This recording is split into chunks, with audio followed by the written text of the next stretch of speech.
Mood सुधारने वाले triggers भी अनिल जी कई सारे हैं, मूड बिगाड़ने वाले ट्रिगर्स भी कई सारे हैं। और ऑफ कोर्स हमारे बाजार में तो कल हमने देखा ऑलरेडी गेन्स पूरी गिव अप करके हम बंद हो गए, तो एक तरह से ग्लोबल वॉलेटिलिटी की इंडिकेशन हमारे बाजार ने कल दे दी थी। हाँ, मुझे लगता है कि कल हमारे बाजार काफ़ी हद तक भांप चुके थे। और अगर आप सीरियसली दीप अगर कोशिश करें हमारे बाजारों के सेकंड हाफ के मूवमेंट को जज करने की और उसे अमेरिका से कोरिलेट करने की, तो कई बार आप मतलब 10 में से 7 या 8 बार आप लगभग अंदाजा लगा पाएंगे कि अमेरिका में क्या होने वाला है। हमारे बाजार उसका इंडिकेशन देते हैं, लेकिन दिक्कत यही कि वो 1-on-1 कोरिलेशन कभी होता नहीं, और कभी कभी ये होता है कि आप जैसा सोचते हैं उसका विपरीत हो जाता है।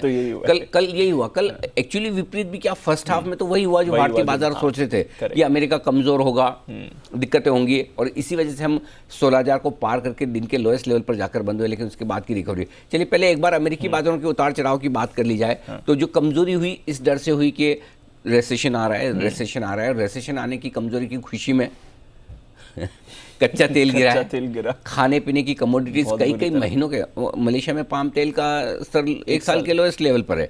कहाँ तेजी है, मतलब अब वो जो यही 6 महीने पहले 8 महीने पहले हम कमोडिटीज के बड़े स्ट्रॉन्ग सुपर साइकिल की बात करते थे, कई सालों की तेजी है। बाजार ऐसे हो गए दीप की दुनिया भर में एसेट क्लासेस इस तरह से अपना रंग रूप बदलती है कि बहुत मुश्किल काम है लॉन्ग टर्म व्यू लेना। कई बार लोग बोलते हैं कि, और आमतौर पर हम शुरुआत से यही सुनते आए हैं, जवानी के दिनों से लोग कहते थे कि बाजार को लॉन्ग टर्म में प्रेडिक्ट करना आसान काम है।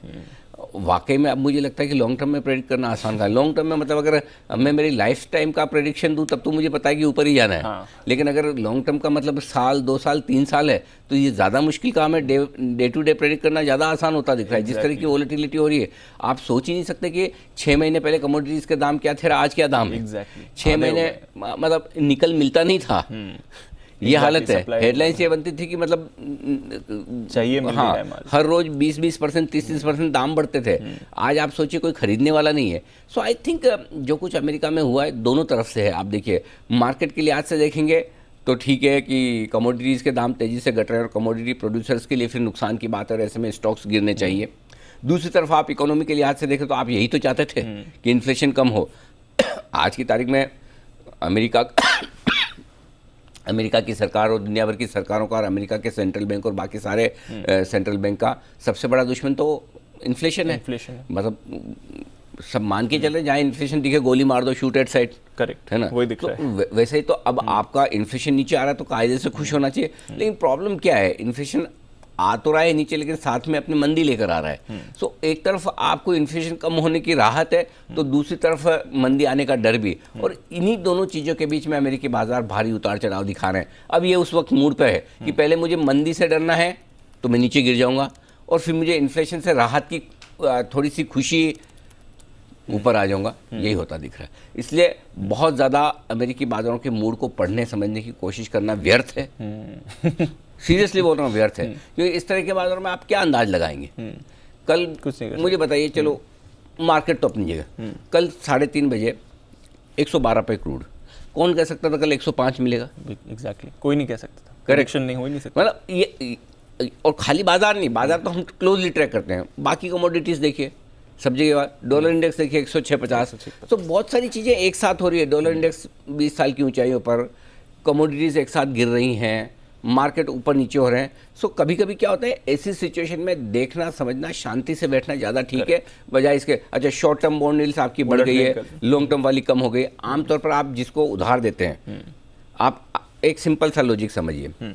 जब आप बैंक में एफडी करवाने जाते हैं, आप किसी बैंक में जाएंगे, बोले 3 महीने की एफडी करानी, 1 साल की एफडी करानी, तो उसका ब्याज होगा फॉर एग्जांपल 5%। और ये आप 5 साल की 10 साल की एफडी कराएंगे तो ब्याज होगा 8%, 7%, 6%, ज़्यादा ही होगा। करेक्ट। ऐसा कभी हुआ है कि आप बोले कि नहीं 15 दिन की एफडी के पैसे पे ब्याज ज़्यादा दूंगा और 2 साल की एफडी पे कम दूंगा? नहीं होता ना। यही हो रहा है अमेरिका में। और ये कब होता है? जब शॉर्ट टर्म में आपकी ब्याज दरें बढ़ने की उम्मीद हो और लॉन्ग टर्म में कम हो। बट लॉन्ग टर्म में अल्टीमेटली आपको पता है कि ब्याज दरें वापस से नीचे आ जाएगी। तो शॉर्ट टर्म इंटरेस्ट रेट जब बढ़ती है और लॉन्ग टर्म इंटरेस्ट रेट कम हो जाती है, कभी कभार वाली सिचुएशन होती है। और इस सिचुएशन में आमतौर पर लोग मानकर चलते हैं कि ग्रोथ खराब हो जाएगी, मंदी आने का डर होता है। तो वो वाली चीज़ है जो अमेरिका में कभी कभार देखने को मिलती है, वो अभी होती दिख रही है। है ना। आई थिंक रिसेंट टाइम में तीसरी बार ऐसा हुआ जब बॉन्ड यील्ड उल्टी है। तो मतलब वो कहीं कहीं इस बात की ओर, इस बात की ओर इशारा कर रहा है कि महंगाई बढ़ी रहेगी, ग्रोथ कम होगी, स्टैगफ्लेशन जिसको आप बोलते हैं, Exactly. वो होने के डर साफ साफ अमेरिकी बाजारों में दिख रहे हैं। अब आप देखिए, ब्याज दरों में विरोधाभास है, स्टॉक मार्केट में विरोधाभास है, इकोनॉमी में विरोधाभास है, कमोडिटीज़ में विरोधाभास है। ऐसे बहुत सारी चीज़ें जब है ना अपने अपने हिसाब से काम कर रही हो, तब आप शांति से मार्केट को सेटल होने दीजिए, देखिए जो हो रहा है उसको आराम से सीखने की कोशिश कीजिए। ज़्यादा बहुत इसमें एनालिसिस करके कुछ हाथ आने वाला है नहीं आने वाला ना। कुछ नहीं आएगा दिल, आने वाला होता तो हम कोशिश कर लेते हैं क्योंकि बहुत सारी चीज़ें एक साथ हो रही है। अगर एक दो फैक्टर हो ना तो आप संभाल सकते हो कि चलो मुझे बॉन्ड यील्ड पे ही फोकस करना है, मुझे डॉलर इंडेक्स पे फोकस करना है, या मुझे क्रूड पे करना है। अब सारी कमोडिटीज़ और तैयार हो गई, उसके ऊपर से ठीक है कल नहीं था, वापस से जियोपॉलिटिकल टेंशन कोई नई शुरू हो जाए, हो सकती है। You never know. अब आज 105 क्रूड है, कौन सी बड़ी बात है 2 दिन बाद वापस 115 हो जाए। सप्लाई की कमी है जी, लो नहीं देंगे, और प्रोडक्शन कट कर दिया या कुछ भी इस तरह की खबर आ गई।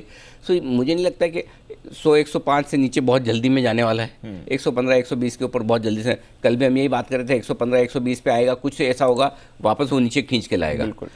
100-105 पे आएगा, वापस कुछ ऐसा होगा ऊपर खींच के लाएगा। लेट्स सी क्या होता है। उम्मीद तो हम यही करते हैं कि नीचे आ जाए, लेकिन चलो कुल मिला के एक सिंपल सी चीज़ हमारे लिए अच्छा है।